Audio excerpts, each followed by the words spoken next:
सो hi everyone, मेरा नाम है नमित कपूर और मैं आप सबका स्वागत करता हूँ वन स्टॉप एमसीए की एक शानदार और एक कमाल वीडियो में। तो यार दोस्तों, आज की इस वीडियो में हम लोग बात कर रहे होंगे कंप्यूटर साइंस सेक्शन के बारे में, जो कि आपको करना है निमसे 2021 के लिए। इसमें हम लोग आपको सबसे पहले तो डिटेल्ड एनालिसिस देंगे टॉपिक वाइज की कौन कौन से इंपॉर्टेंट टॉपिक हैं जो आपको कवर करने हैं सिलेबस के पार्ट के अंदर कंप्यूटर साइंस सेक्शन के लिए। साथ ही साथ किन टॉपिक्स में से कितने क्वेश्चंस आते हैं, और उसके बाद हम लोग डिस्कस करेंगे कुछ क्वेश्चंस जो प्रीवियस ईयर्स में आए हुए हैं। साथ ही साथ यार हम आपको कुछ क्वेश्चंस भी प्रैक्टिस करवा रहे होंगे जो आपको हेल्प करेंगे समझने में कि यार किस तरह से आप कंप्यूटर साइंस के क्वेश्चंस की अप्रोच रख सकते हैं। और साथ ही साथ उसके बाद कोई भी आपको डाउट्स हो या कोई भी क्वेरीज हो तो आप कमेंट सेक्शन में लिख के हमारे को बता सकते हैं।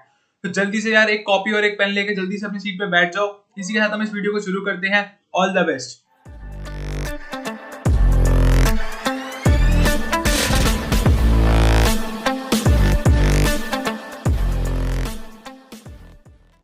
सर कंप्यूटर साइंस सेक्शन, यार बहुत बच्चों का डाउट था कि भैया कंप्यूटर साइंस कैसे प्रिपेयर करें, क्या होगा, कितने क्वेश्चंस करने चाहिए, कैसे करने चाहिए। तो यार मैं इस वीडियो के लिए रुका हुआ था क्योंकि यार कंप्यूटर साइंस का जो पार्ट है वो आपको लास्ट में करना चाहिए, क्योंकि यार जैसे मैंने आपको लास्ट वीडियो में बताया कि जो मैथ्स है और लॉजिकल रीजनिंग है वो आप सबको एक सिलेक्शन करा दी है, लेकिन जो कंप्यूटर साइंस है और इंग्लिश है वो आपके ऊपर होता है भैया कि आपको कुछ बोनस मिल गया, राइट। कि जैसे भैया हमने कोई मेन कोर्स मील खाई हो, मेन कोर्स मील खाने का डेजर्ट मिल जाए ना, तो ये डेजर्ट जैसे है कि आपके भैया सिलेक्शन तो मैथ्स और रीजनिंग से होगी, पर जो रैंक बूस्ट होगी आपकी वो कंप्यूटर सेक्शन और इंग्लिश के सेक्शन से हो सकती है। तो यार अब सबसे पहले हम लोग डिस्कस करते हैं मोस्ट इंपॉर्टेंट टॉपिक्स जिसको भैया आपको कवर करना चाहिए निमसेट के लिए कंप्यूटर सेक्शन के ऊपर, जो आपको हेल्प करेंगे आगे एक अच्छा बूस्ट लाने के लिए। तो यार इन सबको कॉपी में एक नोट करते चलना अपने साथ साथ, और एक कॉपी मेंटेन कर लेना। सबसे पहला भैया जो मेन फोकस हमारा रहता है इसके अंदर वो रहता है हमारा नंबर सिस्टम के ऊपर। भैया ये देखो, ये जो स्टार लगे हुए टॉपिक्स हैं इनको तो आपको बिल्कुल छोड़ने का सोचना ही नहीं है कि भैया हम लोग ये छोड़ देंगे। तो ये सबसे पहले आता है हमारा नंबर सिस्टम। नंबर सिस्टम के अंदर भाई हमारा क्या होता है, सारे जो हमारे कन्वर्जन होगा भैया कि बाइनरी को ऑक्टल में कैसे कन्वर्ट करते हैं, ऑक्टल को हेक्साडेसिमल में कैसे कर सकते हैं, बाइनरी को डेसिमल में कैसे कन्वर्ट कर सकते हैं। तो इनके कन्वर्जन के बहुत सारे क्वेश्चंस आते हैं, और ऑन एन एवरेज एक पेपर के अंदर इसके बाद एक से दो क्वेश्चन या दो से तीन क्वेश्चन बड़े इजीली देखने को मिल जाते हैं। फिर इसमें सारी आपकी जो मेजर कन्वर्जन हो जाती हैं कि भैया बाइनरी टू डेसिमल कर रहे हो या डेसिमल टू बाइनरी कर रहे हो, ऐसी binary to octal, octal to decimal, इस तरह की जितनी भी सारी कन्वर्जन होती हैं, 16 कॉम्बिनेशन पॉसिबल होते हैं, वो सारी कन्वर्जन आपको जो है समझ आनी चाहिए, उनका आपको लॉजिक पता होना चाहिए। और उसमें कुछ ट्रिक्स भी होती हैं, जैसे कि अगर आप ऑक्टल की 3 डिजिट्स को कंबाइन कर लो या हेक्साडेसिमल की 4 डिजिट्स को कंबाइन कर लो तो आप सीधा उसके कॉरेस्पॉन्डिंग डिजिट लिख सकते हो। तो इस तरह की कुछ कुछ ट्रिक्स होती हैं जो हम आगे डिस्कस कर रहे होंगे अभी के लिए। पर ये जो नंबर सिस्टम का टॉपिक है सबसे ज्यादा इंपॉर्टेंट रहता है कंप्यूटर सेक्शन के अंदर, क्योंकि इसमें से क्वेश्चन आते ही आते हैं। अगर स्ट्रेट फॉरवर्ड इसमें से क्वेश्चन नहीं आता है तो ये रेडिक्स अरिथमेटिक, जो कि हमारा अगला टॉपिक है, ये वाला रेडिक्स अरिथमेटिक में भी यूज होता है, आपको दिख जाता है, राइट। एक मिनट में पेन का कलर चेंज कर लूं, कुछ ज्यादा ही लाइट है। तो यार ये आपको रेडिक्स अरिथमेटिक में भी यूज होता हुआ दिख जाता है। रेडिक्स अरिथमेटिक्स क्या होता है भैया, जिसके अंदर आपको बेस गिवन होता है। जैसे कि हम बोलते हैं कि यार हमारे पास ये नंबर है, तो ये बताओ यार, जैसे कि मान लो कि मेरे पास ये रखा है 54, तो अगर मैं इस नंबर को बेस 8 में बोलूं तो ये भाई नंबर बेस 8 में पॉसिबल हो सकता है, राइट। अगर मेरे को सेम चीज कभी ऐसे दे रखी होती है 54 की जगह, अगर मेरे को दे रखा है किसी ने भैया 78, तो मैं बोलूं भैया बेस 8 में पॉसिबल है, तो भैया ये बेस 8 में पॉसिबल नहीं होगा। क्यों नहीं होगा? क्योंकि भैया इसमें 8 आ गया, और अगर 8 बेस है तो भैया बेस से एक कम ही होगा जो तुम्हारा माइनस करके हम लोग निकाल रहे होंगे, तो रेडिक्स उससे बन रहा होगा, राइट। तो यार नंबर सिस्टम सबसे ज्यादा इंपॉर्टेंट टॉपिक की भैया बाइनरी, ऑक्टल, हेक्साडेसिमल, और यहाँ पे एक डेसिमल भी होता है भैया। इसमें सारे नंबर की कन्वर्जन कैसे होती है, और उसके बाद भैया रेडिक्स सिस्टम, क्योंकि भैया रेडिक्स के अंदर भी रेडिक्स अरिथमेटिक समझने के बाद ही आप वंस कॉम्प्लीमेंट, टूस कॉम्प्लीमेंट, ये सारी चीजें समझ पाओगे। उसके बाद यार representation of number in different forms, तो भैया ये सेम चीज हो गई कि आप कैसे एक नंबर को जो आपको गिवन है उसको डिफरेंट फॉर्म में एक्सप्रेस कर सकते हो, और इससे बहुत सारे क्वेश्चन आ जाते हैं। इसका एग्जांपल क्वेश्चन मैंने इस वाली वीडियो में भी इंक्लूड करा हुआ है, तो मैं आपको जब वो क्वेश्चन आएगा तो उसके साथ में इस चीज को अच्छे से समझा रहा हूँ कि representation of number in different forms क्या होता है, राइट। उसके बाद यार अगला हमारा जो स्टार टॉपिक, या हम बोले स्टार का मतलब जो मोस्ट इंपॉर्टेंट टॉपिक है, वो आता है बाइनरी अरिथमेटिक। या बाइनरी अरिथमेटिक क्या होता है कि यार तुम्हारे को वंस कॉम्प्लीमेंट के दो नंबर दे रखे हैं, तुम्हारे को उसका एडिशन निकालना है, सब्ट्रैक्शन करना है दो नंबर्स का, या कोई भी ऐसा काम करना है। ऐसे भाई कभी कभी ऐसा होता है हेक्साडेसिमल दो नंबर्स दे रखे हैं, उनका एडिशन आ जाता है, तो कुछ लोगों को यार हेक्साडेसिमल नंबर्स को ऐड करने में दिक्कत होती है। तो यार उसके लिए मैं क्या ट्रिक बोलता हूँ कि हेक्साडेसिमल को पहले बाइनरी में कन्वर्ट कर लो, बहुत इजी होता है हेक्साडेसिमल को बाइनरी में कन्वर्ट करना। और फिर बाइनरी नंबर्स का एडिशन तो हमारे को पता ही है कि भैया 0 0 0 होता है, 0 1 1 होता है, 1 1 0 और 1 आगे फॉरवर्ड हो जाता है। तो इस तरह से यार अगर आप इन सबको कन्वर्ट कर लोगे तो आप बाइनरी अरिथमेटिक में यूज कर पाओगे। और अगर ऑन एन एवरेज देखें तो भैया इसके भी आपको 1 से 2 क्वेश्चन देखने को मिलते हैं, तो 10 में से यार 1 2 क्वेश्चन ये हो गए, 1 2 क्वेश्चन अगर इसके हो गए, तो आप देखो 3 4 क्वेश्चन की बहुत इजी फॉर्मेट पे, मतलब कोई हार्डली कोई बच्चा होगा उसने नंबर सिस्टम ना पढ़ा हो, चाहे वो नॉन सीएस का बच्चा है या सीएस बैकग्राउंड का बच्चा है, कहीं ना कहीं कभी ना कभी उसने number system, binary, octal, hexadecimal जरूर कहीं पढ़े होंगे, उसे पता होंगे कि ये चीजें क्या होती हैं, इनके कॉन्सेप्ट क्या होते हैं। फिर भी अगर आपको लगता है कि आपको कुछ नहीं पता है तो आप कमेंट सेक्शन में लिखोगे भैया नहीं हमारे को कुछ भी नहीं आता, हमारे को बेस कॉन्सेप्ट की वीडियोस भी चाहिए, तो यार इन चारों टॉपिक्स के ऊपर मैं बेस कॉन्सेप्ट की वीडियो मतलब जो आपको बिल्कुल बेस में हेल्प करेंगी, ऐसा बढ़ाएंगे कि मतलब बिल्कुल जीरो से शुरू करके आप हीरो बन जाओगे। तो यार इसके ऊपर मैं 4 टॉपिक के ऊपर वीडियोस आपको बाद में अपलोड कर रहा हूँ, अगर आप कमेंट सेक्शन में बताते हैं कि हाँ आपको इन टॉपिक्स पे वीडियोस चाहिए। उसके बाद आते हैं भैया हम टूज कॉम्प्लीमेंट अरिथमेटिक पे। यार टूज कॉम्प्लीमेंट अरिथमेटिक बहुत इंपॉर्टेंट टॉपिक है, इस पे कभी कभी तो स्ट्रेट फॉरवर्ड क्वेश्चंस भी आते हैं और कभी कभी क्या होता है कि यार इसका कोई पार्ट किसी और क्वेश्चन में यूज हो रहा होता है। तो यार टूज कॉम्प्लीमेंट में क्या होता है कि पहले हम लोग साइन मैग्नीट्यूड रिप्रेजेंटेशन यूज करते थे, फिर आई वंस कॉम्प्लीमेंट रिप्रेजेंटेशन, पर साइन मैग्नीट्यूड रिप्रेजेंटेशन के कुछ ड्रॉबैक्स थे, फिर वंस कॉम्प्लीमेंट आई उसमें भी कुछ ड्रॉबैक्स रह गए, पर जो टूज कॉम्प्लीमेंट अरिथमेटिक आई उसमें वो सारे ड्रॉबैक्स ठीक हो गए। तो यार इस पे इस तरह के क्वेश्चन भी पूछे जा सकते हैं, और कभी कभी इसमें भाई नॉर्मल क्वेश्चन पूछ लेते हैं कि यार एक नंबर गिवन है उसका टूज कॉम्प्लीमेंट करके दिखा दो, तो ये बहुत इजी चीज रहती है। अगर आप बोलोगे तो यार इसके ऊपर भी हम लोग सैंपल क्वेश्चंस आपको दे देंगे। वैसे तो बहुत इजी टॉपिक है ये भी, अगर आप सीएस बैकग्राउंड के तो आपने जरूरी पढ़ा होगा कभी ना कभी अपनी बीएससी में या बीसीए में, और अगर आप नॉन सीएस बैकग्राउंड के हो तो आपको थोड़ा सा इसमें आधे घंटे वर्क करना पड़ेगा, तो आधे घंटे में आप इस टॉपिक को मास्टर कर सकते हो, बिल्कुल मुश्किल ये टॉपिक नहीं है। उसके बाद हम लोग पढ़ते हैं अपने टॉपिक्स से, ये तो सारे हमारे हो गए एप्लीकेशन बेस्ड टॉपिक्स, जिसके अंदर भैया आपको कोई सोल्यूशन मतलब कि कोई क्वेश्चन सॉल्व करने आ रहा होगा, क्या कहते हैं प्रैक्टिकल बेस्ड, मतलब कि आपको कोई वैल्यूज दे रखी होंगी आपको उसे सॉल्व करना होगा। फिर हम लोग आते हैं थ्योरी टाइप के क्वेश्चंस के ऊपर। फिर कंप्यूटर सिस्टम आर्किटेक्चर, इसमें क्या होता है भैया आपके आईओ और मेमोरी डिवाइसेस, जैसे कि भैया आपने देखे होंगे फ्लिप फ्लॉप के क्वेश्चंस बहुत सारे, कि भैया फ्लिप फ्लॉप के क्वेश्चंस बहुत पूछे जा रहे हैं। भैया इसमें एक इंपॉर्टेंट टॉपिक हो जाता है फ्लिप फ्लॉप, तो अगर आप थोड़े से फ्लिप फ्लॉप जैसे SR flip flop, JK flip flop के बारे में थोड़ा पढ़ के रखोगे तो आपको हेल्प हो रहा होगा, राइट। और कभी कभी भैया रजिस्टर बेस्ड क्वेश्चन आते हैं कि रजिस्टर की मेमोरी ज्यादा होती है या किसकी मेमोरी ज्यादा होती है, ऐसे इनकी हायरार्की फॉलो होती है कि भैया एक रजिस्टर की बिट है उसके ऊपर फिर एक रैम रोम, मतलब किसकी मेमोरी ज्यादा होती है किसकी कम होती है, इस तरह के कुछ थ्योरेटिकल बेस्ड क्वेश्चन आ जाते हैं। तो थ्योरी बेस्ड क्वेश्चन के लिए तो मैं यही बोलूंगा कि आप प्रीवियस ईयर प्रैक्टिस करो, प्रीवियस ईयर में जो कॉमन टॉपिक्स हैं उसके कुछ क्वेश्चंस देख लो। बाकी अगर आपको लगता है कि भैया हमारे को आपसे हेल्प चाहिए, हमारी हेल्प चाहिए, तो इसके ऊपर भी आप बोलेंगे तो एक सेपरेट वीडियो हम थोड़े से क्वेश्चंस डाल के कि यार ये क्वेश्चंस हो सकते हैं, उनकी ये अप्रोच हो सकती है, वो आपको बना के दे रहे होंगे। बाकी यार कंप्यूटर सर्किट आर्किटेक्चर बिल्कुल थ्योरेटिकल कॉन्सेप्ट है, इसके अंदर जितनी थ्योरी है अब थ्योरी को ही कवर करना है, ऐसा तो हो नहीं सकता कि यार आप पूरी थ्योरी पढ़ लो, बस इसलिए प्रीवियस ईयर पेपर से फोकस करो और जितनी थ्योरी वहां पे कवर्ड है एटलीस्ट उतनी थ्योरी आप लोग करके जाओ। तो ये भी वैसे एक बहुत इंपॉर्टेंट टॉपिक है, इसमें थ्योरेटिकल क्वेश्चन 1 से 2 दिख जाते हैं, पर वही चीज है कि यार जिसको कमांड है वही इन कोर्सेज के लिए जाए, लेकिन अभी थ्योरी पढ़ने में इतना टाइम वेस्ट मत करना कि ऐसा हो कि यार मैंने कंप्यूटर सेक्शन की वीडियो डाली है तो बच्चे ऐसा शुरू करते हैं कि बैठ के थ्योरी ही पढ़ रहे हैं कंप्यूटर की, तो वो काम बिल्कुल मत करना। अगर आपका अच्छा कमांड है इसमें थोड़ा सा तो ही आप इन टॉपिक्स के लिए जाना, नहीं तो ये टॉपिक्स भी जो 4 हैं ये आपको बहुत हेल्प कर रहे होंगे। फिर यार हम लोग आते हैं बूलियन अलजेब्रा के ऊपर। अब बूलियन अलजेब्रा भैया अगली सबसे मोस्ट इंपॉर्टेंट चीज है, देखो इस पे भी स्टार लगा हुआ है। तो भाई बूलियन अलजेब्रा के बहुत सारे रूल्स होते हैं, उन रूल्स के मतलब आगे इस वीडियो के अंदर डिटेल मैंने टेबल दे रखी है कि कौन कौन से रूल्स हैं। अगर भैया वो 12 से 13 रूल्स आपको अच्छी तरह से आ गए और आपने उन 12 से 13 रूल्स की एक अच्छी प्रैक्टिस कर ली, वही होता है यार 12 से 13 रूल्स आपको आएंगे कैसे, रोज रात को पढ़ के सो रहे हो, अगले दिन सुबह उठ के खाली पेज पे लिख रहे हो, भाई पहले दिन 2 याद होंगे, अगले दिन 3 होंगे, उसके बाद 4 याद होंगे, फिर जितने जल्दी आप बूलियन अलजेब्रा के रूल्स याद करोगे कि भैया D Morgan's law, associative law, commutative law, ये सारे लॉ, तो भैया ये जितने भी चीजें हैं आपको क्वेश्चंस को फास्टली सॉल्व करने में हेल्प करेंगे। मतलब आप देखते ही क्वेश्चन क्लिक कर जाओगे, अरे यार इसमें तो वो वाला रूल लग रहा है, अच्छा भैया टिक करेंगे ऐसे, तो उस तरह से आपको हेल्प कर रहा होगा। तो भैया बूलियन अलजेब्रा तो मैं कहूंगा बिल्कुल आपको छोड़ना ही नहीं है, इसमें तो भैया शॉर्ट शॉर्ट क्वेश्चन बनता ही बनता है, बिल्कुल बूलियन अलजेब्रा का क्वेश्चन छोड़ मतलब आपको टॉपिक छोड़ के नहीं जाना। अगर आप कंप्यूटर सेक्शन कर रहे हो तो भैया Boolean algebra is must do thing है कि भैया इसके रॉज आपको पता होने चाहिए और ये आपको आना ही चाहिए, क्योंकि इसमें यार बहुत सारे क्वेश्चन कभी कभी ऐसे भी होते हैं इसमें आपको मिनिमाइजेशन किया जाते हैं, तो मिनिमाइज करने के लिए आप के मैप भी यूज कर सकते हो, और अगर आप के मैप यूज नहीं करते तो आप भैया बूलियन अलजेब्रा के नॉर्मल जो आपके पास होते हैं रूल्स यूज करके भी आप एक एक्सप्रेशन को मिनिमाइज कर सकते हो। फिर आता है यार के मैप पे यार अगर हम देखें तो 2018 में आज तक एक ही क्वेश्चन आया है, पर के मैप की बाकी यूजेस बहुत है, तो अगर आप के मैप को सीख लेते हो, भैया के मैप वही हमारे होते हैं कि ये आपको एक एक्सप्रेशन गिवन होता है, तो भैया आप उसको इसमें सब्स्टिट्यूट करके उसको सॉल्व करके उसका मिनिमाइज एक्सप्रेशन निकाल रहे होते हो। फिर अगर आप के मैप भी पढ़ लेते हो तो ये बहुत अच्छी चीज हो जाती है आपके लिए, क्योंकि के मैप के डायरेक्ट क्वेश्चंस कम आते हैं, पर के मैप कहीं ना कहीं बैक एंड के कॉन्सेप्ट भी यूज हो रहा होता है, और कभी कभी बूलियन अलजेब्रा अगर आपको रूल्स भूल जाते हो आप लोग, तो बूलियन अलजेब्रा का जो रूल्स हैं उनको अगर आप भूल जाते हो तो के मैप आपको हेल्प कर रहा होता है मिनिमाइजेशन एक्सप्रेशन निकालने में गिवन बूलियन एक्सप्रेशन का। तो भाई के मैप इस तरह से बहुत इंपॉर्टेंट है, चाहे से स्ट्रेट फॉरवर्ड क्वेश्चंस नहीं आते, पर अगर आप के मैप कर लेते हो तो आपको बूलियन अलजेब्रा में भी हेल्प इनडायरेक्टली मिल रही होती है। फिर भैया आता है कॉन्सेप्ट लॉजिक गेट्स का, ये अगेन एक इंपॉर्टेंट टॉपिक है भैया। जितने जो स्टार टॉपिक्स हैं ये स्टार टॉपिक्स तो आपको हीरो हैं, अगर आपको कंप्यूटर साइंस निकालनी है निमसेट वाली तो ये बिल्कुल आपके हीरो टॉपिक्स रहेंगे, तो इनके ऊपर आपको कंसंट्रेशन पूरी की पूरी रखनी है अपने। तो यार अगर हम लोग बात करें लॉजिक गेट्स की, तो लॉजिक गेट्स में क्या होते हैं भैया, जो हमारे बेसिक गेट्स हैं, OR gate, AND gate, NAND gate, NOR gate, ये भैया सारे गेट्स आपको पता होना चाहिए कि कौन सा गेट क्या करता है। जैसे कि और गेट के अंदर भैया सिर्फ आपको एक 0 0 पे 0 आउटपुट मिलता है, और एंड गेट पे 1 1 पे 1 आउटपुट मिलता है। तो इस तरह से यार आप सबको इन सबकी सारी प्रॉपर्टीज पता होनी चाहिए, इनकी डायग्राम्स आपको पता होना चाहिए कि भैया कौन सा गेट किस तरह का बनता है। जैसे भैया और गेट ऐसा होता है हमारा कुछ, और एंड गेट हमारा इस तरह से बनता है डी जैसा।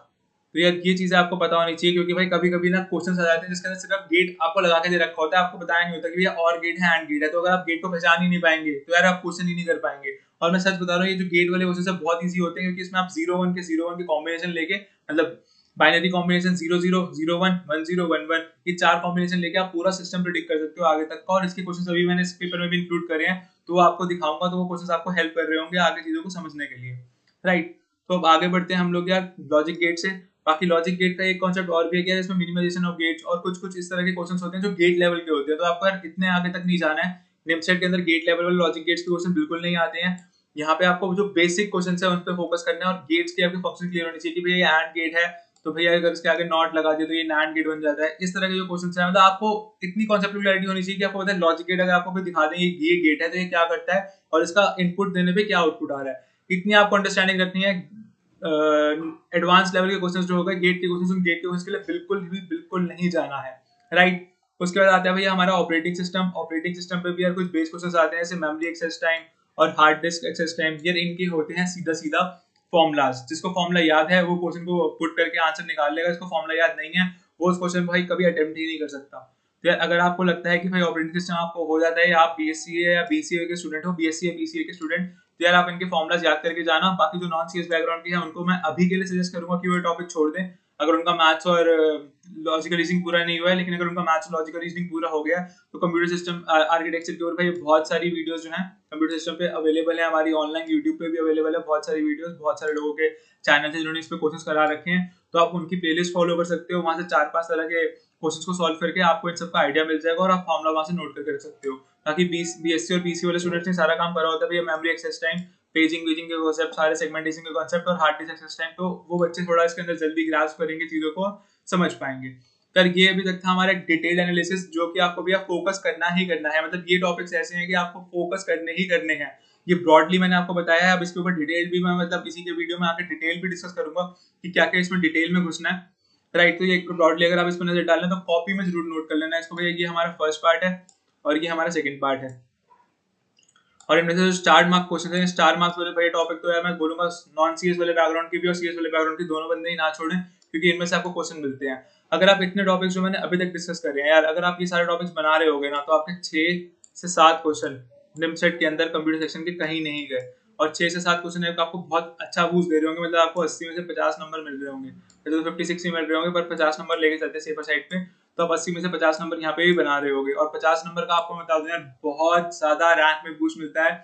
अगर आज मेरे कुछ 12 या 16 नंबर ज्यादा होते तो शायद मेरे को इलाहाबाद मिल जाती है, एनआईटी इलाहाबाद। तो यार वही 16 से 18 नंबर अगर मेरे एक्स्ट्रा होते तो भाई देखो 50 नंबर का बूस्ट जो होता है यार, तो वो आपको कहाँ से कहाँ ले जा सकता है। तो ये चीज है कि अगर आप मेहनत कर रहे हो, अगर आपने सोच रखा है कि हम कंप्यूटर सेक्शन अटेम्प्ट करेंगे, तो भैया मेहनत इस डायरेक्शन में करना जिस तरह से मैंने बताया कि नंबर सिस्टम बहुत इंपॉर्टेंट, बाइनरी अरिथमेटिक बहुत इंपॉर्टेंट, कंप्यूटर सिस्टम आर्किटेक्चर बहुत इंपॉर्टेंट। पर ये वही है कि अगर आप नॉन सीएस बैकग्राउंड के हो तो थोड़ा बहुत छोड़ सकते हो। उसके बाद भैया बूलियन अलजेब्रा सबसे ज्यादा इंपॉर्टेंट है, तो कोई मत छोड़ना। इसके 13 रूल्स हैं जो आगे मैं दिखा रहा हूँ, उनको एज इट इज याद कर लेना। उसके बाद भैया लॉजिक गेट्स जो आपको बिल्कुल हेल्प कर रहे होंगे कि यार आप कैसे अपने पेपर की अप्रोच के अंदर लॉजिक गेट्स को सॉल्व कर पा रहे हो। तो ये सारी चीजें कुछ हैं जो आपको आगे भी हेल्प आ रही होंगी। मतलब अगर आप ये चीजें अभी कर लेते हो अच्छे से, तो निमसेट के क्लियर होने के बाद एमसीए के फर्स्ट ईयर में भी लॉजिक डिजाइन चैप्टर हमारा टॉपिक होता है, उसके अंदर भी आप ये सारी चीजें दोबारा से पढ़ रहे होंगे, तो ये आपको वहां पे भी हेल्प कर रही होंगी। तो मैं होप करता हूँ यार आप सबको वीडियो बहुत अच्छी लग रही होगी। अगर आपको वीडियो बहुत अच्छी लग रही है तो जल्दी से वीडियो पे लाइक कर दो, और साथ में कमेंट में बता दो कि भैया बहुत अच्छा काम कर रहे हो आप, और हमारी भी थोड़ी मोटिवेशन उससे बढ़ी रहे। और बाकी जो आपको टॉपिक्स चाहिए या आपको लगता है कि ऊपर जो मैंने टॉपिक्स के लिए बताया कि आप इसके लिए वीडियो पे डिमांड कर सकते हो, तो वो भी कमेंट सेक्शन में जरूर लिखना कि यार हम नॉन सीएस बैकग्राउंड के हैं भैया, हमारे को इस टॉपिक पे भी वीडियो चाहिए। तो हम ट्राई करेंगे जल्दी से जल्दी आपके लिए उस टॉपिक के लिए भी वीडियो लाएं। मैं इन सारी वीडियोस के लिए इसलिए रुका हुआ था कि यार ज्यादा से ज्यादा बच्चे जुड़े, और बहुत बच्चों का कंप्यूटर सेक्शन में डाउट रहता है, तो यार सबके डाउट्स एक साथ मैं क्लियर कर पाऊँ, राइट। तो अब चलते हैं भैया अदर इंपॉर्टेंट टॉपिक्स पे। अदर इंपॉर्टेंट टॉपिक्स क्या होते हैं जिसमें से यार एक एक क्वेश्चन हर साल में देखा गया है। तो भैया बिट रेंज के क्वेश्चंस हो गए कुछ, कि भैया बताओ कि साइन मैग्नीट्यूड रिप्रेजेंटेशन की भैया रेंज क्या होती है, कि ये कहाँ से कहाँ तक जाती है। राइट, साइन मैग्नीट्यूड रिप्रेजेंटेशन की रेंज क्या है, वंस कॉम्प्लीमेंट की रेंज क्या है, टूज कॉम्प्लीमेंट रिप्रेजेंटेशन की रेंज क्या है। तो यार इस पे कभी कभी क्वेश्चन स्ट्रेट फॉरवर्ड आ जाते हैं, तो जिसको भैया इसका आंसर याद है उसको तो पेन उठाने की जरूरत भी नहीं पड़ती, वो स्ट्रेट फॉरवर्ड टिक कर देता है। और अगर आपको याद नहीं है तो आप इसको फॉर्मुलाज भी होते हैं बहुत सारे इसके, तो आप फॉर्मुला से भी निकाल सकते हो। तो यार इस पे कभी कभी क्वेश्चन देखने को मिल जाता है, तो ये भी एक इंपॉर्टेंट टॉपिक है, अगर आप देख रहे हैं तो इसको भी देख सकते हैं। उसके बाद कभी कभी यार स्काई वैल्यू पूछ लेते हैं, जैसे ए की स्काई वैल्यू क्या होती है भैया, कैपिटल ए की स्काई वैल्यू क्या होती है, इसके ऊपर क्वेश्चन था एक बार, आई गेस 2017 में था या 2018 में था। तो इसकी क्या स्काई वैल्यू होती है 65, तो सीधा सीधा क्वेश्चन पूछ लेता भैया इसकी स्काई वैल्यू क्या होती है, जैसे स्मॉल ए की स्काई वैल्यू क्या होती है भैया 97 होती है। तो भैया इस तरह से क्वेश्चन आ जाते हैं कभी कभी स्ट्रेट फॉरवर्ड। तो यार ये क्वेश्चन अगर आपको आ रहा है तो ये क्वेश्चन आपको नहीं छूटना चाहिए। तो आप बिट रेंज की क्वेश्चन प्रैक्टिस कर सकते हो, स्काई की क्वेश्चन प्रैक्टिस कर सकते हो। फिर आ गए भैया बूलियन फंक्शंस। बूलियन फंक्शंस पे भी यार उसी तरह के क्वेश्चन, जैसे मैंने बोला था बूलियन अलजेब्रा अगर आपने कवर कर लिया तो बूलियन फंक्शंस के क्वेश्चन जितने भी होंगे आप बहुत इजीली कवर कर पा रहे होगे। राइट, तो आप जितना बूलियन अलजेब्रा का पार्ट करोगे उसमें बूलियन फंक्शंस का पार्ट आपका कवर हो जाएगा। फिर इसमें कभी कभी कुछ एक्स्ट्रा क्वेश्चन देखने को मिल जाते हैं, जैसे कंसेंसस थ्योरम के ऊपर क्वेश्चन मिल जाता है। अब जिसको पता ही नहीं है कंसेंसस थ्योरम क्या है तो वो एक चीज कर ही नहीं पाएगा। तो कंसेंसस थ्योरम आप देख लो यार, यूट्यूब पे देख सकते हो, या अगर हमें बोलोगे तो हम इस पे एक वीडियो ले आएंगे। तो कंसेंसस थ्योरम जो है ये भी एक बहुत इंपॉर्टेंट टॉपिक है, अगर आप उसके ऊपर करते हो तो उसमें भी यार एक दो क्वेश्चन ट्रैक देखने को मिले थे हमारे को लास्ट ईयर्स में। तो अगर आप कंसेंसस थ्योरम अच्छे से कर लेते हो तो आप स्ट्रेट फॉरवर्ड टिक कर रहे हो। स्ट्रेट फॉरवर्ड टिक करने का मतलब समझ रहे हो, कि आपने क्वेश्चन देखा 5 सेकंड में पढ़ा और 2 सेकंड में टिक, तो 7 सेकंड में अपने क्वेश्चन कर लिया। तो बाकी टाइम जो आपको बचेगा उसको आप मैथ्स में इन्वेस्ट कर पाओगे, लॉजिकल रीजनिंग में इन्वेस्ट कर पाओगे, जो कि आपको एक्स्ट्रा मार्क्स लाने में हेल्प कर रहा होगा। फिर आगे भैया कंप्यूटर नेटवर्क्स। कंप्यूटर नेटवर्क्स देखो यार, वैसे तो अगर आप कंप्यूटर साइंस की फील्ड में तो आपको पता होगा कि कंप्यूटर नेटवर्क बहुत वास्ट डोमेन है, बहुत ज्यादा वास्ट डोमेन है। इसका सिलेबस ऐसा है कि आप पूरा बीएससी कर लो या पूरा एमसी कर लो तो भी आप शायद खत्म ना कर पाओ, बहुत ज्यादा सिलेबस है और बहुत सारे कंटेंट आता है इसमें। पर निमसेट के लिए यार इसमें ज्यादा क्वेश्चन नहीं पूछे जाते हैं। इसमें बस आपसे ये पूछा जाता है कि यार कंप्यूटर नेटवर्क्स के अंदर कि आपको भैया आप प्रोटोकॉल्स बताओ कि भैया टीसीपी आईपी प्रोटोकॉल क्या है, HCP IP TCP IP protocol क्या है। साथ ही साथ यार अगर हम लोग डीयू की बात करें या जेएनयू की बात करें तो उसमें भी इसके क्वेश्चन देखने को मिलते हैं। तो उसमें यार ये आपसे पूछते हैं कि भैया कौन सी लेयर है, मतलब इसमें जो मॉडल होता है उसमें 7 लेयर होती है, तो कौन सी लेयर क्या करती है, कौन सी सिक्योर्ड लेयर है, कौन सी ट्रांसफर लेयर है, कौन सी लेयर ट्रांसपोर्ट करती है। फिर इसमें अगर आप निमसेट के पर्पज से देखो तो निमसेट के अंदर ज्यादा क्वेश्चन नहीं आते, एक दो क्वेश्चन प्रीवियस में पूछे गए हैं और वो भी सिर्फ थियोरेटिकल क्वेश्चन पूछे गए हैं। पर अगर आप लोग बात करें जेएनयू के पेपर की तो जेएनयू में बहुत हॉट टॉपिक रहता है। डीयू के पेपर की बात करें डीयूएमसी में तो ये बहुत हॉट टॉपिक रहता है। तो डीयूएमसी और अगर जेएनयू का भी अगर आपको फोकस है तो फिर मैं आपको बोलूंगा, सजेस्ट करूंगा कि यार इस टॉपिक को आप अच्छे से थोड़ा कवर करो, कि भैया आपसे जो बीच के क्वेश्चन है कि आपको सारी प्रोटोकॉल्स अच्छे से बताओ कि भैया हमारी प्रोटोकॉल्स क्या कर रही होती है, जो हमारी कंप्यूटर नेटवर्क यूज हो रही होती हैं। साथ ही साथ में इसके अंदर आप लोग वो टीज कर सकते हो कि इसका जो डायग्राम है उसको समझ सकते हो कि कौन सी लेयर पे क्या काम हो रहा है, कौन सी सिक्योर्ड लेयर है, कौन सी सिक्योर्ड लेयर नहीं है। साथ ही साथ यार कभी कभी इसमें मास्किंग और सबनेटिंग के क्वेश्चंस भी देखने को मिलते हैं। तो अगर आप सबनेटिंग के क्वेश्चंस भी कर रहे हो पर यार वो जेएनयू और डीयूएमसी पे फोकस रहते हैं, अगर आप निमसेट के लिए कर रहे हो तो आपको सबनेटिंग और इन सब में जाने की जरूरत नहीं है। पर अगर हाँ डीयूएमसी में आप जा रहे हो तो सबनेटिंग के क्वेश्चन थे, हमारे 2020 के पेपर में भी एक सबनेटिंग का क्वेश्चन था। तो आप जेएनयू और डीयूएमसी के लिए जा रहे हो तो कंप्यूटर नेटवर्क्स को बहुत डिटेल में करना, फिर ये आपके लिए हॉट टॉपिक है, स्टार टॉपिक है ये। फिर आ गए भैया अर्थमेटिक विद अदर बेसिस। अब अर्थमेटिक विद अदर बेसिस में क्या होता है, कभी कभी हमारे को ऐसा बेस दे रखा होगा, मतलब ना तो ऑक्टल होगा ना बाइनरी होगा, जैसे मान लो 6 बेस दे दिया या हमारे को 11 बेस दे दिया, तो हमारे को भैया इनको कन्वर्ट करना आना चाहिए बाइनरी में या डेसिमल में। उसके बाद हम उन बाइनरी को कन्वर्ट करके डेसिमल में ला सकते हैं वैल्यूज और उनके साथ काम कर सकते हैं।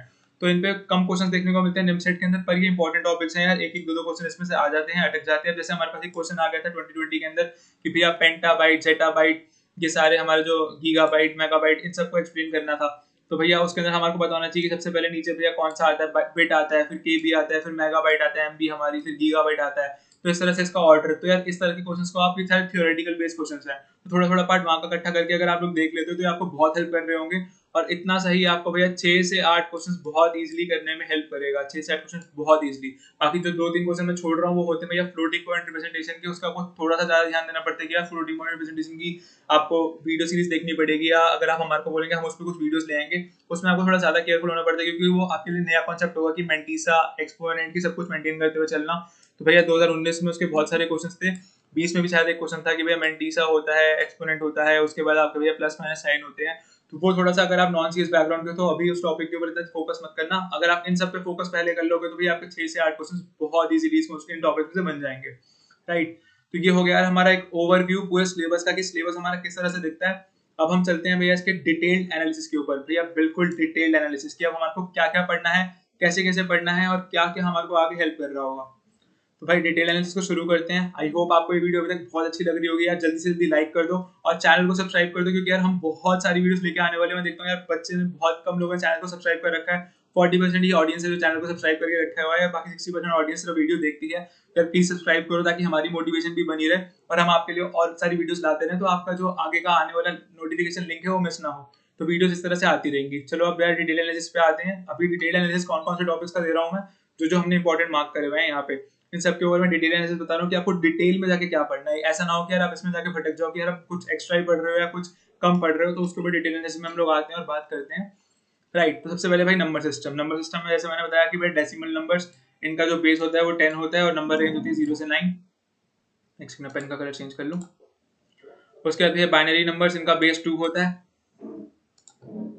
सॉरी, बाइनरी नंबर्स इनका बेस 2 होता है और भैया जो हमारा इसके अंदर नंबर आ सकते हैं 0 और 1 आ सकते हैं। ऐसी ऑक्टल नंबर, इसका बेस 8 होता है, इसमें 0 से लेकर 7 तक के नंबर आ सकते हैं। सिमिलरली हेक्साडेसिमल नंबर, इसका बेस 16 होता है, 0 से लेकर 9 तक के नंबर आ सकते हैं।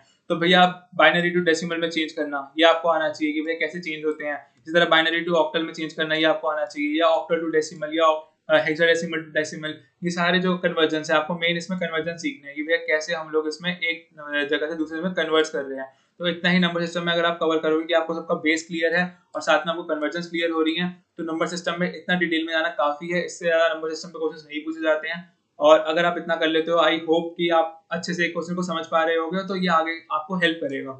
राइट, उसके बाद एक क्वेश्चन देख लेते हैं अगर इसके अंदर कि किस तरह का क्वेश्चन आता है कि भैया कन्वर्ट करना है हमारे को एक नंबर को, जो कि हमारे को इस बेस में दे रखा है 16 में। तो 16 बेस है तो कौन सा नंबर हो गया, ये हेक्साडेसिमल नंबर हो गया। राइट, तो अगर मैं आपको ट्रिक बताऊं यार इसमें कि यार अगर हम लोग बात करें कि 0 से लेकर 9 तक, तो हमारे को पता है कि हम लोग कैसे रिप्रेजेंट कर रहे होते हैं। उसके बाद 0 से लेकर 9 तक आने के बाद हमारे पास आता है a, जिस a के अंदर हम लोग बोलते हैं कि भैया a की वैल्यू हो जाती है हमारी 10। उसके बाद हमारे को b ऐसे हो जाता है 11 और ऐसे आगे जाते जाते भैया जो हमारा f हो जाता है वो हो जाता है 15। तो यार अगर आपको हेक्साडेसिमल की थोड़ी सी भी नॉलेज है तो आप इस क्वेश्चन को बहुत इजीली सॉल्व कर पा रहे होंगे। इस क्वेश्चन का आंसर है बोथ ए एंड बी। इसका बी पार्ट क्यों है आंसर, ये देखो यार 0 0 1 0। अगर हम 0 0 1 0 की बात करें, वैसे हम इसके अंदर पेयरिंग कर सकते हैं 4 4 की। जब हमारे को 16 से 2 में लेके आना है तो भैया हम 4 4 की पेयरिंग कर सकते हैं, क्योंकि 2 की पावर 4 is 16।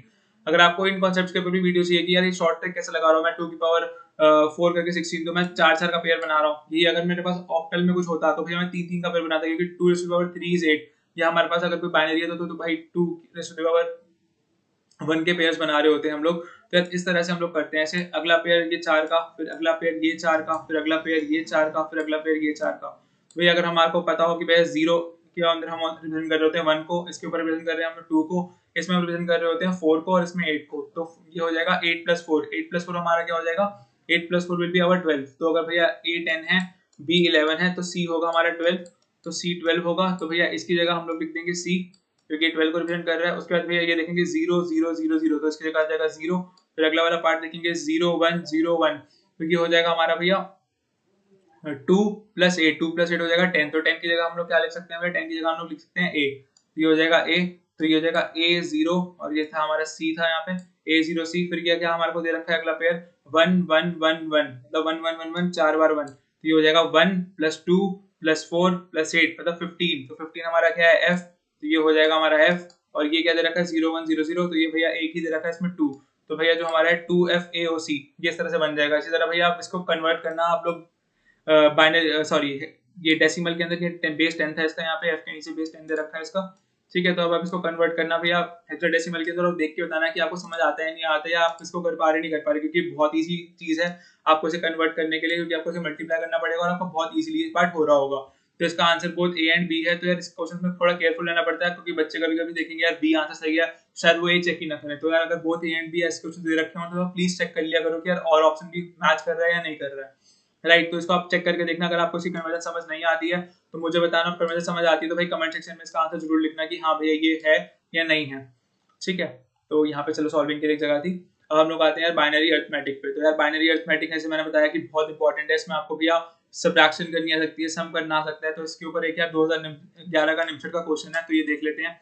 अब सबसे पहले यार यहाँ पे एक कॉन्सेप्ट आता है कि यार आपको एक चीज दूर से दिखनी चाहिए कि एक अगर लास्ट में हमारे पास 0 है, लास्ट बिट अगर हमारी 0 है, तो हमारा नंबर मतलब पक्का ही पक्का इवन होगा। अगर बाइनरी में नंबर दे रखा है तो अगर लास्ट बिट 0 है तो नंबर पक्का ही पक्का इवन होगा। Right, let me just change the pen. तो नंबर पक्का ही पक्का इवन होगा। और अगर लास्ट में 1 दे रखा है तो नंबर पक्का ही पक्का ऑड होगा, क्योंकि भैया किसी भी नंबर में अगर 1 ऐड हो रहा होगा लास्ट के अंदर तो भैया वो उस नंबर को ऑड कर देगा, चाहे नंबर इवन भी हो। तो अब क्या हो रहा है भैया, अगर हम देखें तो 0 और 1 क्या दे रहे होंगे हमारे को 1, तो ये एक ऑड नंबर है, तो भैया ऑड नंबर तो पक्का पक्का ही बनेगा, 0 और 1 के अंदर पक्का पक्का ऑड नंबर बन रहा होगा। तो भैया ये दो ऑप्शन है जिसमें हमारे को दिख रहा है इवन, तो भैया ये दो इवन वाले तो हो ही नहीं सकते, तो इनको स्ट्रेट फॉरवर्ड कट कर दो। अब हमारे पास दो में से चॉइस बच जाएगी। तो मैं आपको थोड़ा बता देता हूँ कि अगर आप बाइनरी के अंदर 0 + 0 करते हो, 0 + 0 करते हो तो भैया आपको 0 मिल रहा होता है, ठीक है। 0 + 1 करते हो तो आपको 1 मिल रहा होता है, और 1 + 0 करते हो तो भी आपको 1 मिल रहा होता है। पर अगर आप 1 + 1 कर देते हो तो आपको 0 मिल रहा होता है, और जो इसका 1 होता है वो 0 मिल रहा होता है, और जो इसका 1 होता है वो आगे कैरी ओवर हो रहा होता है। तो अगर हम इसको सॉल्व करें अब, तो भैया ये क्या दे रखा है हमारे को, 1 1 0 1 0 और 0 1 1 1 1। सॉल्व करेंगे तो यार 0 1, मैंने बताया अभी 0 1 क्या होता है भैया, 0 1 हो जाता है हमारा 1, तो ये हमारे को 1 दे देगा। 1 1 क्या होता है भैया, 1 1 होता है हमारा 0 और 1 कैरी ओवर हो जाता है ऊपर, तो यहाँ पे कैरी होके 1 यहाँ आएगा, तो 1 + 1 फिर से 0 हो गया, 0 और 1 अगले को कैरी ओवर होके ऊपर जाएगा। अब भैया अगर ऐसा केस हो जाता है तो भैया 1 1 और 1, तो भैया अगर 3 1 हो रहे होते हैं 1 + 1 तो ये हो जाता है 0 1, और 0 के 1 जो होता है कैरी फॉरवर्ड में जा रहा होता है। और अगर ऐसा हो जाए 1 + 1 + 1, तो भैया ये अगेन से हमारे को आंसर दे रहा होता है 1, और इसमें कैरी फॉरवर्ड हो रहा होता है आगे जाके 1। तो भैया अगर 1 + 1 + 1 हो जाए तो 1 यहाँ पे आ जाता है और एक 1 कैरी फॉरवर्ड हो जाता है ऊपर। अब दोबारा से देखें हम लोग यार 1 + 1, तो ये 1 + 1 थोड़ा सा यहाँ पे इरेज करना पड़ेगा मुझे, राइट। तो ये 1 + 1 क्या हो जाएगा आपका 10, तो ये 0 आ जाएगा यहाँ पे, और ये आ जाएगा यहाँ पे 1। भैया कौन से ऑप्शन में दे रखा है 1 0 1 0 0 1, तो भैया ये ऑप्शन में दे रखा है, ये ऑप्शन आपका बिल्कुल करेक्ट है। तो देखो यार कितना सिंपल क्वेश्चन था, सिर्फ एडिशन करने का। फिर अगर आप बाइनरी अरिथमेटिक पे थोड़ा काम कर लेते हो, अब इसमें कभी कभी होता है यार, या तो सीधा था, कभी कभी बोलते हैं कि 1s कॉम्प्लीमेंट में एडिशन करो, 2s कॉम्प्लीमेंट में एडिशन करो, या एक नंबर 1s कॉम्प्लीमेंट में गिवन है यार उसका इसका एडिशन करो। तो बहुत सीधी क्वेश्चंस होते हैं ये, देखो जैसे ये क्वेश्चन भी था हमारा 2012 का था, ये कितना इजी क्वेश्चन था, इसमें आपको कन्वर्ट करना था। और ये 2011 का क्वेश्चन था, ये कितना इजी क्वेश्चन था जिसमें आपको सिर्फ ऐड करना था। तो इस तरह के क्वेश्चन पे अगर आप लोग कमांड करते हो तो जो नॉन सीएस बैकग्राउंड के बच्चे हैं वो भी बहुत इजीली इसको कर पा रहे होंगे, राइट। तो चलिए भाई आगे बढ़ते हैं। अब आगे आता है भैया representation of number in different forms. तो जैसे मैंने कहा था ये भी एक इंपॉर्टेंट टॉपिक है कि यार रिप्रेजेंटेशन ऑफ नंबर्स को डिफरेंट फॉर्म में कैसे कर सकते हैं। तो भैया वही आ जाता है इसमें, सबसे पहले साइन मैग्नीट्यूड फॉर्म, भाई फिर इसकी रेंज आ जाती है, इसकी रेंज पे क्वेश्चन आ जाते हैं, तो भाई रेंज की आप अच्छे से कर लेना। फिर आता है वंस कॉम्प्लीमेंट फॉर्म, उसकी भी रेंज आ जाती है, उसके क्वेश्चन अच्छे से कर लेना। फिर टूस कॉम्प्लीमेंट फॉर्म, क्योंकि वो सबसे ज्यादा मॉडर्न है, वो यूज होती है, तो उसके क्वेश्चन आते हैं, उसको यूज कर लेना। इसमें क्या होता है भैया, दो ड्रॉबैक्स इसके थे, तो भैया दो ड्रॉबैक्स आपको बताना चाहिए कि क्या ड्रॉबैक्स है। जैसे इसमें 0 को रिप्रेजेंट करने के लिए दो फॉर्म यूज करते थे हम लोग, सेम ड्रॉबैक वन कॉम्प्लीमेंट में कुछ ड्रॉबैक्स थे, तो ये ड्रॉबैक्स के बारे में थोड़ा पढ़ लेना, और टूस कॉम्प्लीमेंट के बारे में अच्छे से पढ़ लेना कि टूस कॉम्प्लीमेंट फॉर्म क्या है, क्योंकि बच्चे इसमें बहुत सारी गलतियां भी करते हैं, क्योंकि कभी कभी ऐसा होता है पॉजिटिव नंबर का टूस कॉम्प्लीमेंट कुछ होता ही नहीं है, हमेशा नेगेटिव नंबर का कॉम्प्लीमेंट निकाल सकते हैं हम लोग। जैसे वंस कॉम्प्लीमेंट भी सिर्फ नेगेटिव नंबर का होता है, टूस कॉम्प्लीमेंट भी नेगेटिव नंबर का होता है, पॉजिटिव नंबर का टूस कॉम्प्लीमेंट और वंस कॉम्प्लीमेंट सेम होता है, वो नंबर इटसेल्फ होता है। तो बच्चे इसमें भी गलती कर देते हैं कि भाई पॉजिटिव नंबर का वंस कॉम्प्लीमेंट और टूस कॉम्प्लीमेंट निकाल देते हैं। अगर बात करें 2019 की, तो 2019 में ऐसे क्वेश्चन था, बहुत बच्चों ने ये गलती करी थी, बहुत सारे बच्चों ने, लिटरली 60-70% बच्चे ऐसे थे जिन्होंने ये टूस कॉम्प्लीमेंट वाली गलती करी थी, और वहां पे उन्होंने नंबर खोए थे, राइट। तो ये चीज आपको अच्छे से कवर करनी है कि भैया representation of number in different forms में sign magnitude, one's complement form, two's complement, साथ में यार फ्लोटिंग पॉइंट रिप्रेजेंटेशन भी आती है। पर फ्लोटिंग पॉइंट रिप्रेजेंटेशन अभी आपको करने की जरूरत नहीं है, अगर आप अभी अभी आपने तैयारी शुरू करी है, लेकिन अगर आप क्लियर हो इन सारे पुराने कॉन्सेप्ट के ऊपर, तो आप फ्लोटिंग पॉइंट रिप्रेजेंटेशन को भी अच्छे से स्टार्ट कर सकते हो, राइट। फिर इस पे यार एक क्वेश्चन दे रखा है निमसेट 2016 का, कि सबट्रैक्ट करना है इसको इसको इसके फर्स्ट कॉम्प्लीमेंट फॉर्म से। तो यार इसमें मैं आपको ये कहूंगा कि यार इस क्वेश्चन का आंसर आप लोग कमेंट सेक्शन में मेरे को जरूर बताना, देखते हैं भाई कितने लोग सही कर पाते हैं, कितने गलत कर पाते हैं। अगर आपसे क्वेश्चन सॉल्व नहीं होता तो भाई आप मेरे को बताना, तो मैं वीडियो के एंड में इसका आपको आंसर बता रहा हूँ, या आपको अलग से इसके ऊपर वीडियो डाल के पूरा कॉन्सेप्ट समझाते हुए आंसर दे दूंगा। मैं चाहता हूँ कि यार मैं आपकी भी नॉलेज थोड़ी चेक करूँ कि यार आपको चीज समझ आ रही है नहीं आ रही है, या आप पूरी वीडियो देख भी रहे हो या नहीं देख रहे हो। तो मैं चाहता हूँ कि यार इसका आंसर सारे लोग मेरे को कमेंट सेक्शन में इसका आंसर लिख के बताओ कि इसका क्या आंसर है, राइट। अगले क्वेश्चन पे बढ़ते हैं। मैं अगला क्वेश्चन आपको हेल्प कर रहा हूँ सॉल्व करने में। अगला क्वेश्चन है टूस कॉम्प्लीमेंट अरिथमेटिक का। अब भैया two's complement, if the two's complement representation of a number is this, what is the equivalent hexadecimal representation. भैया ये चीज आ गई, यही क्वेश्चन था 2019 में, तो भैया 60-70% बच्चों को गलत हुआ था।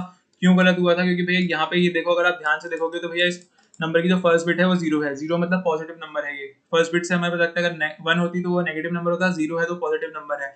तो भैया ये एक पॉजिटिव नंबर था, इसका हमारे को भैया टूस कॉम्प्लीमेंट रिप्रेजेंटेशन निकालनी थी। तो मैंने आपको क्या बताया कि भाई टूस कॉम्प्लीमेंट रिप्रेजेंटेशन पॉजिटिव नंबर की हमेशा सेम ही रहती है, उसमें आपको टूस कॉम्प्लीमेंट नहीं निकालना होता। पर बच्चों ने क्या गलती करी थी कि उन्होंने इसके अंदर भी टूस कॉम्प्लीमेंट रिप्रेजेंटेशन निकाल दी थी, और आंसर उनका गलत हो गया था। तो इसके अंदर भैया हमारे को कुछ नहीं करना, वही हम दोबारा से पेयरिंग करेंगे 0 1 1 0 1 0, ठीक है।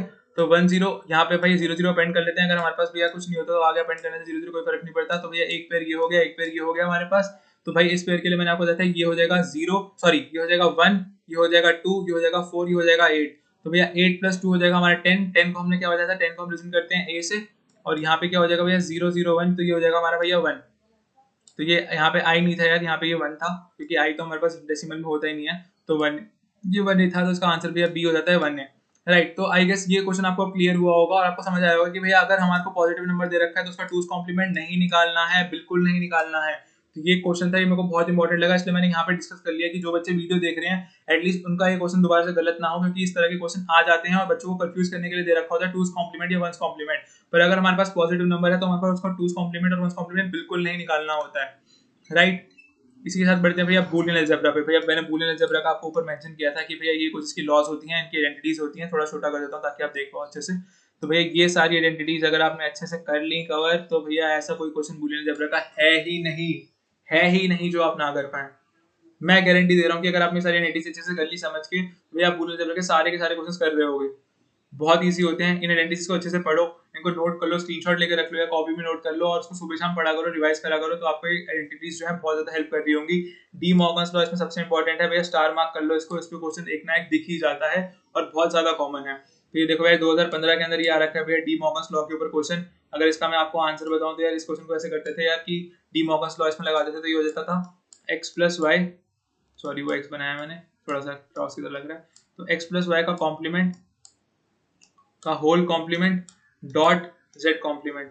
भैया कॉम्प्लीमेंट से इसमें कॉम्प्लीमेंट कैंसिल हो जाता था, तो ये हो जाता था x + y, सॉरी यार x को क्या हो रहा है मेरा, x + y इंटू z का कॉम्प्लीमेंट।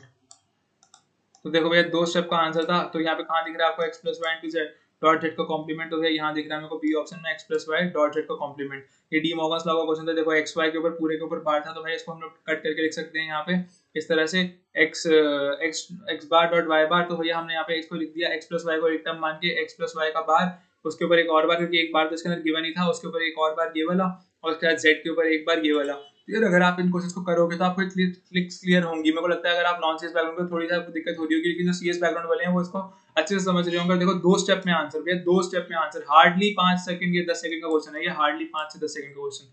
तो ये आपको बहुत हेल्प कर रहा होगा। अगर आप बोलोगे भैया मेरे को इस पे वीडियोस चाहिए, तो मैं बहुत सारी लेकर आ रहा हूँ। अब ये सेम क्वेश्चन 2014 का था, बहुत सिंपल क्वेश्चन है, इसका आंसर मेरे को फिर से कमेंट सेक्शन में चाहिए। फिर जिसने करा भैया वो ऐसे कमेंट सेक्शन में लिख देना निम्फेड 2014 का आंसर ये है। जल्दी से मुझे इसका आंसर कमेंट सेक्शन में ड्रॉप कर देना कि यार इसका आंसर क्या है, ताकि मेरे को भी पता लगता रहे कि आप मेरी वीडियोस को अच्छे से फॉलो कर रहे हो और क्वेश्चन को साथ साथ सॉल्व करते चल रहे हो। राइट, फिर हम लोग आते हैं लॉजिक गेट्स पे। लॉजिक गेट्स का मैंने आपको बताया भैया बहुत इंपॉर्टेंट रहता है। ये सारी हमने आपको एक रेडी टू रेफरेंस दे दिया है। ये पीपीटी हम आपके साथ शेयर भी कर रहे होंगे, क्योंकि ये पीपीटी बनाने का हमारा पर्पस ये था कि जब आप लोग कंप्यूटर सेक्शन की वीडियो करने बैठो या कंप्यूटर साइंस पढ़ने बैठो, तो आपके पास एक हाथ में हैंडी मटेरियल हो, जिस हैंडी मटेरियल से आप लोगों को हेल्प मिल रही हो और आप उस हैंडी मटेरियल का यूज कर पा रहे हो। फिर यहाँ पे हमारे पास सारे गेट्स दे रखे हैं हमने आपको भैया, NOT gate, AND gate, NAND gate, इन सब के इनपुट कैसे होते हैं, इन सब का डायग्राम कैसा दिखता है, जो मैंने आपको ऊपर कहा था कि भाई डायग्राम बहुत इंपॉर्टेंट है, तो इन सब का डायग्राम आपको अच्छे से फॉलो करना है। ये डायग्राम अच्छे से फॉलो करो, कैसे इसके सिंबल रिप्रेजेंटेशन होती है इसको अच्छे से फॉलो करो, ट्रुथ टेबल को फॉलो करो। अगर आप इसमें 2-3 घंटे अच्छे से लगा देते हो लॉजिक गेट्स के साथ, तो मैं गारंटी दे रहा हूँ आपको लॉजिक गेट्स का भी कोई ऐसा क्वेश्चन नहीं होगा जो ना बन रहा हो। जल्दी से जल्दी यार इस वीडियो को लाइक कर दो। अगर आपको हमारे एफर्ट्स अच्छे लग रहे हैं तो इसके लिए इस वीडियो को शेयर भी कर देना और कमेंट सेक्शन में जरूर बताना कि आपको वीडियो कैसी लग रही है। राइट, वीडियो को लाइक जरूर करना है और चैनल को सब्सक्राइब कर लो। बहुत कम ऐसे बच्चे हैं, मैंने पहले भी बताया कि जो चैनल को सब्सक्राइब कर रहे हैं, तो जल्दी जल्दी चैनल को सब्सक्राइब कर लो, क्योंकि ऐसी वीडियोस अब बहुत सारी आने वाली हैं। लास्ट 50 डेज जो है हम चाहते हैं कि आपके इतने प्रोडक्टिव हम लोग कर दें कि यार आप जो हमसे कनेक्ट कर रहे हो तो आपको बिल्कुल उसका भरपूर फायदा मिले। ऐसा ना हो कि यार आपको कोई लॉस हो रहा हो। हम आपको पूरे लास्ट 50 डेज के अंदर ऐसी स्ट्रेटेजीज दे देंगे जो आपको कंप्यूटर सेक्शन और लॉजिकल रीजनिंग सेक्शन इतना स्ट्रॉन्ग कर देगी कि आप बहुत अच्छा स्कोर करोगे। और साथ के साथ मैथ्स की कुछ ऐसी टिप्स और ट्रिक्स देंगे आपको। जैसे कोऑर्डिनेट के लिए मेरे को बहुत सारे डाउट्स आ रहे हैं बच्चों की, भैया कोऑर्डिनेट पे वीडियो दो, कोऑर्डिनेट पे वीडियो दो। तो कोऑर्डिनेट पे भी यार हम लोग एक बहुत अच्छी वीडियो प्लान कर रहे हैं, पर वही बात है यार कि सारा मटेरियल इकट्ठा करना, फिर उसको कंसाइज फॉर्म में लेके आना, उसमें थोड़ा टाइम लगता है। साथ ही साथ हमारे मिड टर्म्स चल रहे थे अभी, तो थोड़ा मिड टर्म्स के चक्कर में वीडियो डिले हो गई। पर अब जो वीडियोस हैं वो दोबारा से हमारी 70 डे स्ट्रेटेजी में रेगुलर हो जाएंगी और आगे अच्छी अच्छी वीडियोस और आती रहेंगी। तो इसी के साथ देख लो यार, ये और गेट दे रखा है, ये नॉर गेट दे रखा है, ये इनके भैया डायग्राम रिप्रेजेंटेशन है, ये इनकी ट्रुथ टेबल वैल्यूज हैं और ये भैया इनकी एक्सप्रेशन वैल्यूज हैं। तो इन सबको आपको अच्छे से करना है। अब देखो इसमें तो मैं कुछ एक्सप्लेन कर नहीं सकता, क्योंकि ये वो वाली चीज आ जाती है जब आपको याद करना है। तो इन चीजों को आपको याद ही करना पड़ेगा, ग्राफ्स भी करना पड़ेगा कि यार किसका डायग्राम कैसा दिखता है और कैसे आप उसको यूज कर रहे होते हो। तो भाई सारे लेटेस्ट क्वेश्चन मैंने आपके साथ डिस्कस कर रहे हैं, तो इन्हीं टॉपिक्स पे क्वेश्चन आते हैं, कहीं और मत भटकना। बहुत सारे लोग पेड कोर्सेज दे रहे हैं, बहुत सारे लोग दूसरी वीडियोस दिखा रहे हैं भैया, उन सब पे मत भटकना। ये सारा डिटेल एनालिसिस करा है मैंने और मेरी टीम ने, जो कि भाई सारे पेपर्स निकाले हैं, उनमें से इंपॉर्टेंट क्वेश्चंस निकाले हैं और उस पैटर्न के ऊपर बनाए हैं। और प्लीज 2013 से पहले के पेपर्स फॉलो मत करना, उसमें थोड़े कंप्यूटर सेक्शन के क्वेश्चन अलग होते थे, उसमें थियोरेटिकल क्वेश्चन ज्यादा आते थे, तो उनको फॉलो मत करना, क्योंकि उसमें कुछ ऐसे क्वेश्चन थे जिसमें आपको फुल फॉर्म बतानी होती थी कि भैया ये दे रखा है, इसकी फुल फॉर्म बताओ, वो दे रखा है, उसकी फुल फॉर्म बताओ। तो यार वो वाले क्वेश्चंस निमसेट नहीं पूछता, निमसेट लॉजिकल एग्जाम है, तो ये भैया आपको फॉर्म चेक करके आपका ये नहीं चेक करेगा कि हमने कितने अच्छे रट्टे लगा रखे हैं, राइट। तो मैं होप करता हूँ यार आपको वीडियो ये बहुत अच्छी लगी होगी। अगर आपको वीडियो अच्छी लगी तो इस वीडियो को लाइक करे बिना बिल्कुल मत जाना, चैनल को यार जल्दी से सब्सक्राइब कर लो, क्योंकि ऐसी आने वाली टाइम में बहुत सारी वीडियोस आने वाली हैं। और हमारे को कमेंट सेक्शन में जरूर बताना कि अगर आप नॉन सीएस बैकग्राउंड के और सीएस बैकग्राउंड के भी हो तो आपको किन टॉपिक्स में दिक्कत आ रही है कंप्यूटर सेक्शन के। उसके लिए हम आपके लिए डिटेल वीडियोस अलग से ले आएंगे, कुछ क्वेश्चंस आपको प्रीवियस ईयर के निकाल के प्रैक्टिस करा देंगे टॉपिक वाइज, और कुछ अपनी सारी ट्रिक्स शेयर कर देंगे आपके साथ। इसी के साथ चैनल को शेयर जरूर कर देना अपने फ्रेंड्स के साथ, जो लोग निमसेट की तैयारी कर रहे हैं, खासकर वो लोग यार जिनके पास कोई कोचिंग नहीं है, जो खुद से सेल्फ स्टडी कर रहे हैं और उनको समझ नहीं आता कि कैसे कंप्यूटर सेक्शन को कवर करना है, तो उनके लिए वीडियो बहुत ज्यादा यूजफुल होगी और बहुत हेल्प कर रही होगी। तो इसी के साथ यार इस वीडियो को मैं एंड करता हूँ। ऑल द बेस्ट सबको, प्रिपेयर वेल। और कोई भी डाउट हो, अगर आपको अभी भी फॉर्म फिलिंग से रिलेटेड कोई भी डाउट रह गया है, तो यार हमारे को कमेंट सेक्शन में बताओ, या हमारे टेलीग्राम या इंस्टाग्राम पे मैसेज करो। इंस्टाग्राम पे अगर मैसेज करो तो प्लीज यार स्क्रीनशॉट जरूर अटैच कर देना। Thank you so much, all the best and prepare well. Closed doors, I'm a fool for you.